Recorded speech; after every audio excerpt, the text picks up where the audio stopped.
કે સુરતની કોર્ટે સુરત ડાયમંડ બુટ્સને 4 અઠવાડિયાની અંદર 125 કરોડ રૂપિયાની બેંક ગેરંટી જમા કરવાનો આદેશ આપ્યો છે। નમસ્કાર દર્શક મિત્રો, સુરત ડાયમંડ બુટ્સ ફરી એક વખત ચર્ચામાં આવ્યું છે, કારણ કે સુરતની કોર્ટે સુરત ડાયમંડ બુટ્સને 4 અઠવાડિયાની અંદર 125 કરોડ રૂપિયાની બેંક ગેરંટી જમા કરવાનો આદેશ આપ્યો છે।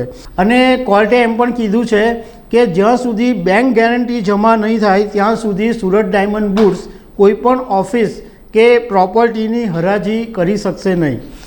તો આના વિશે તમારી સાથે વાત કરીશું। મારું નામ રાજેશ શાહ છે અને તમે જોઈ રહ્યા છો ખબર છે.com। દર્શક મિત્રો, સુરત ડાયમંડ બુટ્સ જેમણે બનાવેલું છે એ અમદાવાદની કંપની PSP પ્રોજેક્ટ અને સુરત ડાયમંડ બુટ્સ વચ્ચે છેલ્લા ઘણા સમયથી વિવાદ ચાલે છે। PSP પ્રોજેક્ટે કોર્ટની અંદર એવો દાવો કર્યો છે, એવી અપીલ કરી છે કે સુરત ડાયમંડ બુટ્સ પાસે 538 કરોડ અને વ્યાજ સાથે લગભગ 631 કરોડ રૂપિયા લેવાના થાય છે।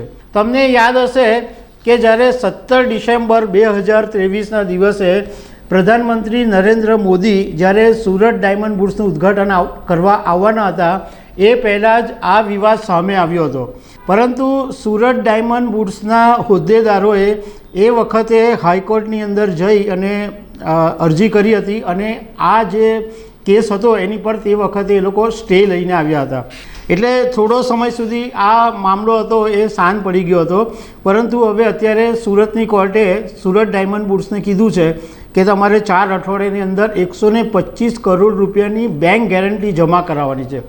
આ પહેલાં જ્યારે કેસ સામે આવેલો ત્યારે બેંકે 100 કરોડની બેંક ગેરંટી જમા કરવા માટે કીધું હતું। હવે આ બાબતે અમે સુરત ડાયમંડ બુટ્સની બાંધકામ કમિટીના ચેરમેન લાલજીભાઈ પટેલ સાથે વાત કરી, તો એમણે એમ કીધું કે અમારે એક બી રૂપિયો આપવાનો થતો જ નથી। અમે ત્યારે પણ હાઈકોર્ટમાં જઈને સ્ટે લઈ આવેલા, અત્યારે કોર્ટે કીધું છે તો અમે ફરીથી હાઈકોર્ટના દરવાજા ખટખટાવીશું।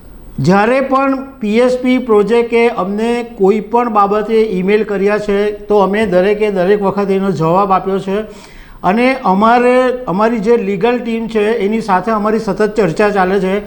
અમારે PSP પ્રોજેક્ટને કોઈ રૂપિયા આપવાના થતા જ નથી, પણ આ કેસ ચાલે છે તો અમે હાઈકોર્ટમાં ફરીથી જઈશું અને સપોઝ કોઈ સંજોગોની અંદર આર્બિટ્રેશનમાં પણ આ કેસ જાય છે તો આ કેસને ચાલતા 3 થી 4 વર્ષ થઈ જશે।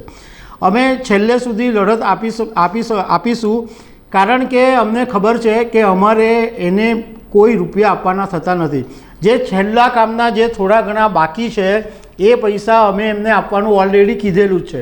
અમે એની સાથે ઘણી વખત મિટિંગ પણ કરી છે, પણ હવે આખો કેસ કોર્ટમાં ગયો છે એટલે અમે કાયદાકીય લડત આપીશું અને અમારી ટીમ એ રીતના તૈયારીથી લડી પણ રહી છે। લાલજીભાઈ પટેલે એમ કીધું કે આ બધી બાબતોને કારણે સુરત ડાયમંડ બુટ્સની ઇમેજને કોઈ ફરક નથી પડવાનો, કારણ કે આ એક પ્રોસેસનો ભાગ છે, આ એક કોર્ટની મેટર છે, તો એ લીગલ ટીમ સોલ્વ કર્યા કરશે।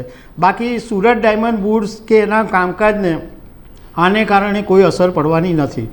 તો દર્શક મિત્રો, આવી અનેક વાતો સાથે અમે તમને મળતા રહીશું। Thank you very much.